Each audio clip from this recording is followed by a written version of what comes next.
Oke, halo, selamat siang Sobat Genvest semuanya. Kita berjumpa lagi dalam acara Klinik Saham ya. Tentunya Klinik Saham ini akan hadir menemani siang hari teman-teman ya. Dan kita buka sesi Q&A juga. Nanti boleh kalau ada mau tanya-tanya ya.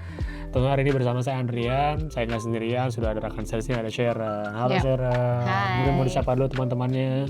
Iya, hai Sobat Genvest, kita ketemu lagi di sesi kali ini ya. Jadi mungkin kayak yang tadi Andri sempat singgung, jangan lupa kalau punya pertanyaan boleh banget. Mungkin portofolionya ada yang mau dikonsultasiin ya.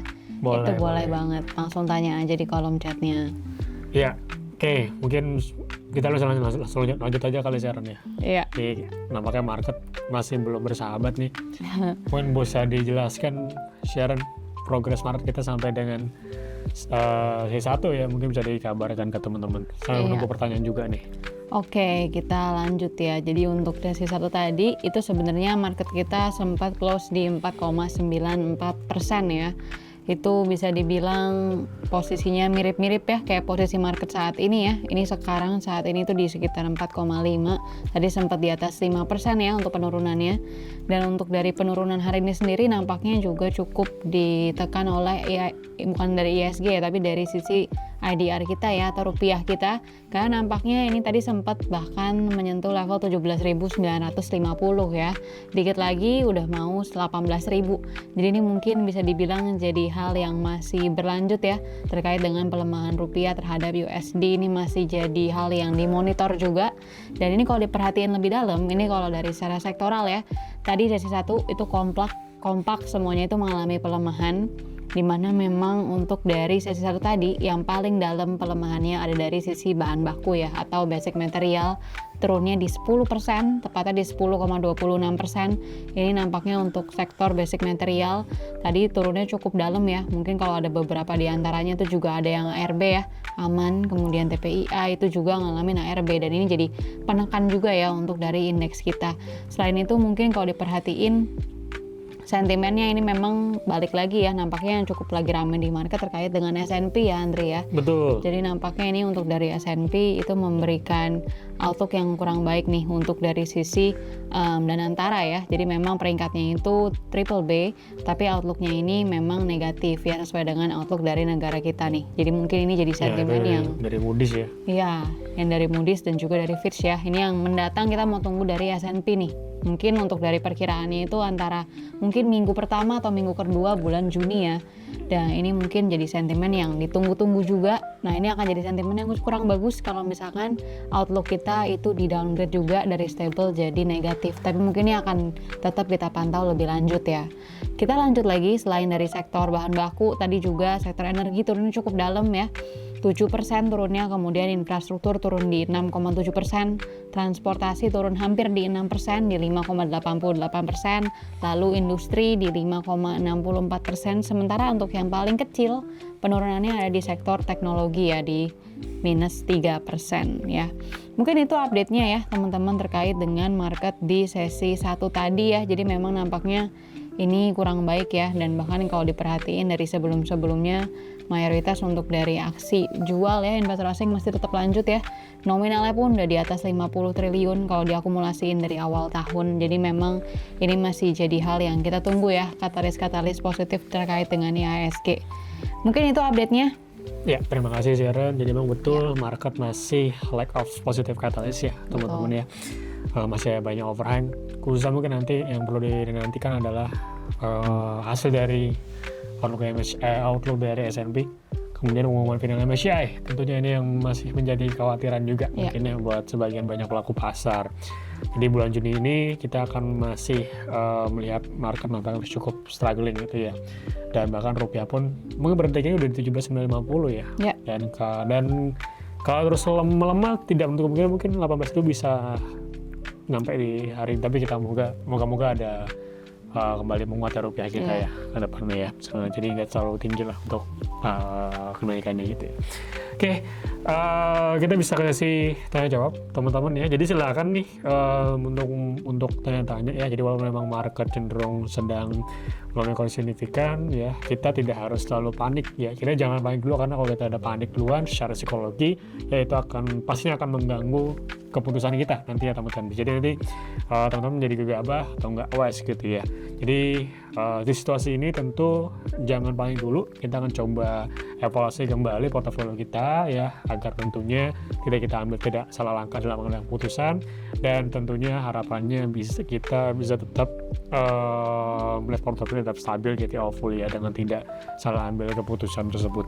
Berikutnya ini ada pertanyaan besar, grup Barito bagaimana? Mungkin ya karena kemarin naiknya signifikan gitu ya. Iya. Hari ini turun, mungkin bisa dibacakan beberapa emiten-emiten dari Praiwo juga mungkin selain Barito gitu. Oke, kita lanjut ya. Ini kita mungkin pertama ke brand dulu. Untuk dari brand hari ini koreksi ya, 7% nih untuk di saat ini. Untuk dari brand sendiri sebenarnya masih terjaga di fase solid downtrend ya, ini belum berubah. Dan sekarang juga bahkan dari kemarin sebenarnya harga ini ketahan di area resist dari bullish trendnya ya. Jadi emang untuk sekarang kalau misalkan harga belum mampu break dari area resistnya di 4170, ini sebenarnya membuka peluang untuk adanya koreksi ya. Apalagi ini sempat gap up beberapa kali ya di perdagangan dari hari Jumat kalau nggak salah. Jadi ini mungkin waspada adanya potensi lanjutan koreksi ya teman-teman ya. Untuk dari area support yang terdekat ada di 3660. Nah, hati-hati kalau 3660 dijebol. Nah, ini mungkin dia akan coba close gap ya. Nih close gapnya ada beberapa dan cukup dalam ya. Gap pertama mungkin di 420 sampai dengan 3270 dulu yang terdekat. Jadi mungkin untuk sekarang lebih ke arah wait and see ya untuk dari brand. Kemudian yang turunnya juga dalam ini BRPT ya. BRPT ini juga terjaga masih di area downtrend ya, dan ini mungkin beberapa hari terakhir sempat break dikit nih dari area resistnya, cuma ternyata nggak kuat ya, harganya jebol. Dan ini untuk jangka pendek ini sebenarnya masih ada peluang untuk harga koreksi lebih lanjut ya. Yang terdekatnya boleh dipantau area support ada di 1650. Nah, hati-hati kalau 1650 dijebol, ini mungkin ada peluang harga akan lanjut koreksi ke 1485. Itu yang terdekat untuk dari BRPT. Kemudian TPIA ya, ini hari ini juga terpantau untuk TPIA-nya ARB ya, turun 15%. Dan untuk dari TPIA sendiri untuk jangka pendeknya kayaknya lagi agak melandai di area support ya, sebelumnya itu di 1730 sampai dengan 2150. Nah, cuman hari ini jebol dari area support tadi. Nah, untuk jangka pendek ini TPIA membuka peluang adanya potensi lanjutan koreksi ya, terutama jika besok dibuka ya harganya lanjutin turun. Dimana untuk area support yang terdekat itu yang terdekat banget ada di area 1500 ya yang terdekat. Nah, itu mungkin teman-teman boleh pantau dulu ya, wait and see dulu, karena nampaknya kalau dijebol dia aksi bukan taking profit, cuma lebih ke arah aksi penurunannya ini ada peluang untuk lanjut lagi. Itu TPIA. Mungkin satu lagi kali ya. Kita ke cuan. Untuk cuan ini juga masih di solid bearish ya. Untuk cuannya tadi gagal break dari area support ya, area resist di 850. Nah, hari ini dia ada peluang untuk lanjutin koreksi ya, balik ke area supportnya itu yang terdekat ada di 665. Nah, ini kemudian 665 bisa lanjut lagi ke 620 ya yang terdekatnya untuk dari cuan. Jadi mungkin untuk jangka pendek ini waspada dulu ya, penguatannya beberapa hari terakhir itu cukup signifikan, beberapa juga saham PP ada yang ARA.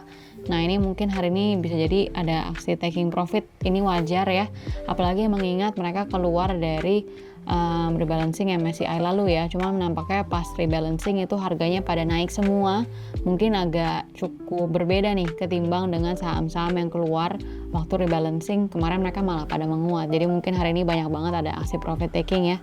Mungkin itu ya terkait dengan saham Barito. Nextnya gimana view FTSE announcement?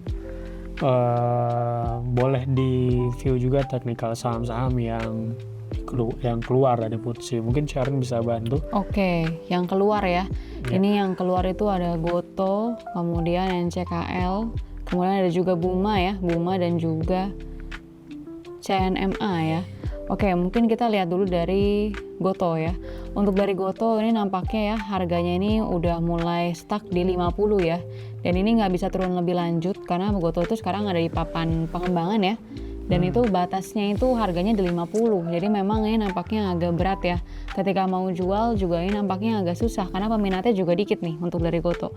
Untuk Goto menurut saya belum menarik ya untuk jangka pendek, dan ini mungkin seiring keluar dari Next FTSE, nah ini mungkin agak berat juga nih karena nampaknya untuk jualan barangnya harganya udah di area sini, nampaknya peminatnya juga akan dikit ya, mengingat memang katalis dari perseroan pun juga cukup minim ya untuk dari katalis positif. Untuk dari Goto itu ya, jadi mungkin udah stuck di 50, dan ini mungkin kalau untuk jangka pendek resist terdekat itu 51 sama 53. Untuk dari NCKL ini udah patah tren ya, dia udah bearish trend, dan untuk jangka pendek ini sebenarnya dia lagi agak konsolidasi ya di area 790 sampai dengan 915. Nah ini dia lah dekat-dekat area support itu di 825, mungkin boleh dipantau dulu aja ya. Kalau 825 ini dijebol, dia ada peluang harganya lanjut koreksi ke 790 ya untuk jangka pendek. Jadi sebenarnya jangka pendek pun belum menarik ya untuk dari NCKL. Kemudian kita lanjut ke CNMA ya, Nusantara Sejahtera. Oke, untuk dari CNMA ini juga masih bearish trend ya teman-teman ya. Untuk dari CNMA ini sekarang di 90, ini pas banget di area support ya sekarang, mungkin bisa dipantau ya. Untuk CNMA hati-hati kalau harga 90 dijebol, dia cenderung akan lanjutin koreksi ke 88 yang terdekat.